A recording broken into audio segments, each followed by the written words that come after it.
أشهد أن لا إله إلا الله وحده لا شريك له وأشهد أن محمدا عبده ورسوله اللهم صل على سيدنا ومولانا محمد وعلى آل سيدنا ومولانا محمد وبارك وسلم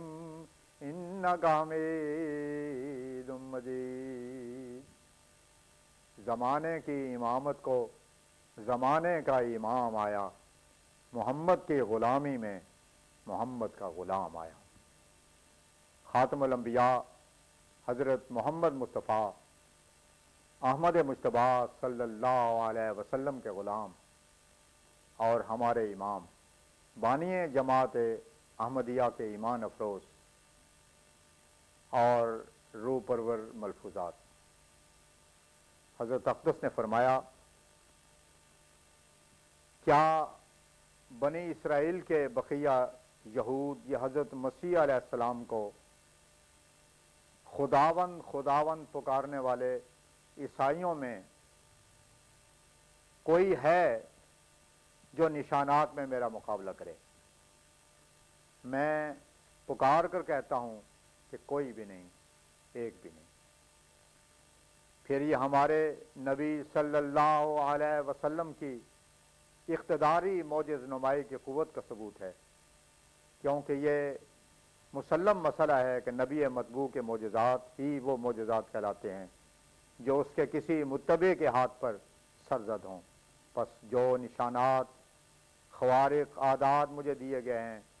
جو پیشگوئیوں کا عظیم الشان نشان مجھے عطا ہوا ہے، یہ درس رسول اللہ صلی اللہ علیہ وسلم کے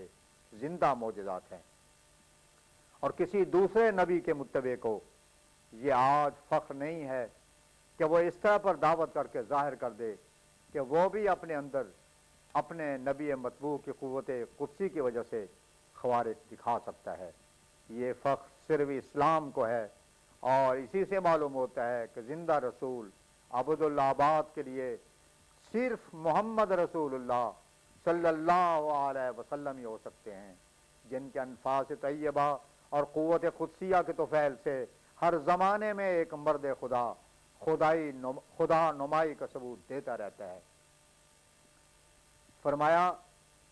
غرض بات تو یہ تھی کہ اسی دعا میں نبیوں کے کمالات سے حصہ لینے کی بھی دعا ہے، کیونکہ منم علیہ گروہ میں سب کا سردار انبیاء علیہ السلام کا گروہ ہے، اور اس کے کمالات میں سب سے بڑا کمال یہ ہے کہ ان پر غیب کی باتیں، جن کو پیشگوئیاں بھی کہتے ہیں، ظاہر کی جاتی ہیں۔ یہ بات یاد رکھنی چاہیے کہ اس دعا میں در حقیقت پیشگوئیاں مانگنے کی دعا نہیں ہے، بلکہ اس مرتبے کے حصول کی ہی دعا ہے جہاں پہنچ کر پیشگوئی کرتا ہے۔ پیشگوئی کا مقام اللہ تعالیٰ کے اعلیٰ درجے کے قرب کے بدوں ممکن نہیں ہے، کیونکہ یہ وہ مقام ہے جہاں وہ ما ینطق عن الہوا کا مصداق ہوتا ہے، اور یہ درجہ تب ملتا ہے جب دنا فتد اللہ کے مقام پر پہنچے۔ جب تک ذلی طور پر اپنے انسانیت کی چادر کو پہن کر الوہیت کی چادر کے نیچے اپنے آپ کو نہ چھپائے، یہ مقام اسے کم مل سکتا ہے۔ یہ وہ مقام ہے جہاں باسلوک کی منزلوں سے ناواقف صوفیوں نے آ کر ٹھوکر کھائی ہے اور اپنے آپ کو وہ خدا سمجھ بیٹھے ہیں، اور ان کے اس ٹھوکر سے ایک خطرناک غلطی پھیلی ہے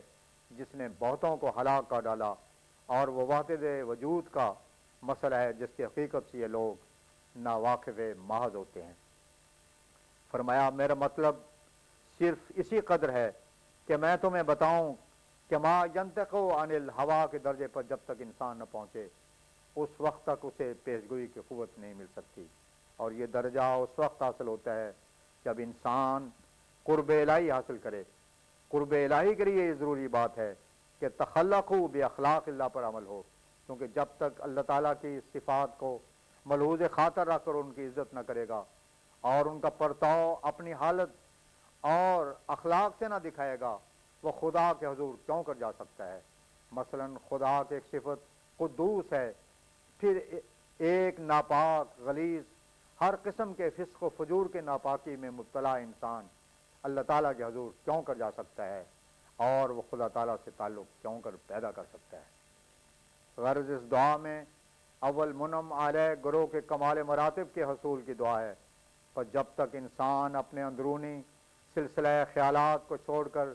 انل موجود کی آواز نہ سنے، دعاؤں میں لگا رہے، یہ کمال درجے کا درجہ ہے۔ پھر دوسرا مرتبہ صدیق کا ہے۔ صدیق کامل اس وقت تک جذب نہیں ہوتا، صدق کامل اس وقت تک جذب نہیں ہوتا جب تک توبت اور نسوح کے ساتھ صدق کو نہ کھینچے۔ قرآن کریم تمام صداقتوں کا مجموعہ اور صدق تام ہے۔ جب تک خود صادق نہ بنے، صدق کے کمال اور مراتب سے کیوں کر واقف ہو سکتا ہے؟ صدیق کے مرتبے پر قرآن کریم کی معرفت اور اس سے محبت اور اس کے نکات و حقائق پر اطلاع ملتی ہے، کیونکہ کذب کو کھینچتا ہے،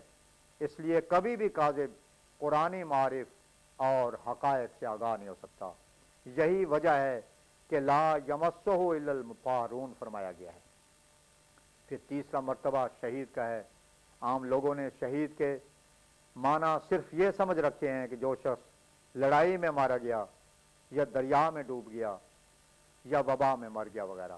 مگر میں کہتا ہوں کہ اسی پر اکتفا کرنا اور اسی حد تک اس کو محدود رکھنا مومن کی شان سے بعید ہے۔ اصل میں وہ شخص ہوتا ہے شہید، اصل میں وہ شخص ہوتا ہے جو خدا تعالیٰ سے استقامت اور سکینت کو قوت پاتا ہے، اور کوئی زلزلہ اور حادثہ اس کو متغیر نہیں کر سکتا۔ وہ مصیبتوں اور مشکلات میں سینہ صبر رہتا ہے، یہاں تک کہ اگر معاذ خدا تعالیٰ کے لیے اس کو جان بھی دینی پڑے تو فوق العادت استقلال اس کو ملتا ہے، اور وہ بدوں کسی قسم کا رنج یا حسرت محسوس کیے اپنا سر رکھ دیتا ہے اور چاہتا ہے کہ بار بار مجھے زندگی ملے اور بار بار اس کو اللہ کی راہ میں دوں۔ ایک ایسی لذت اور سرور اس کے روح میں ہوتا ہے کہ ہر تلوار جو اس کے بدن پر پڑتی ہے اور ہر ضرب جو اس کو پیس ڈالے اس کو پہنچتی ہے، وہ اس کو ایک نئی زندگی، نئی مسرت اور تازگی عطا کرتی ہے۔ یہ ہیں شہید کے معنی۔ پھر یہ لفظ شہد سے بھی نکلا ہے، عبادت شاقہ جو لوگ برداشت کرتے ہیں اور خدا کے راہ میں ہر ایک تلخی اور قدورت کو جھیلتے ہیں اور جھیلنے کے لیے تیار ہو جاتے ہیں، وہ شہد کی طرح ایک شیرینی اور حلاوت پاتے ہیں۔ اور جیسے شہد فی شفاء للناس کا مصداق ہے، یہ لوگ بھی ایک تریاق ہوتے ہیں، ان کی صحبت میں آنے والے بہت سے امراض سے نجات پاتے ہیں۔ اور پھر شہید اس درجے اور مقام کا نام بھی ہے جہاں انسان اپنے ہر کام میں اللہ تعالیٰ کو دیکھتا ہے، یا کم از کم خدا کو دیکھتا ہوا یقین کرتا ہے، اسی کا نام احسان ہے۔ حضرت مسیح موعود علیہ السلام خدا کے عاشقوں کی دلی اور قلبی کیفیت کا نقشہ کھینچتے ہوئے فرماتے ہیں، کھینچے گئے کچھ ایسے کہ دنیا سے سو گئے، کچھ ایسا نور دیکھا کہ اس کے ہی ہو گئے۔ وآخر دعوانا ان الحمدللہ رب العالمین۔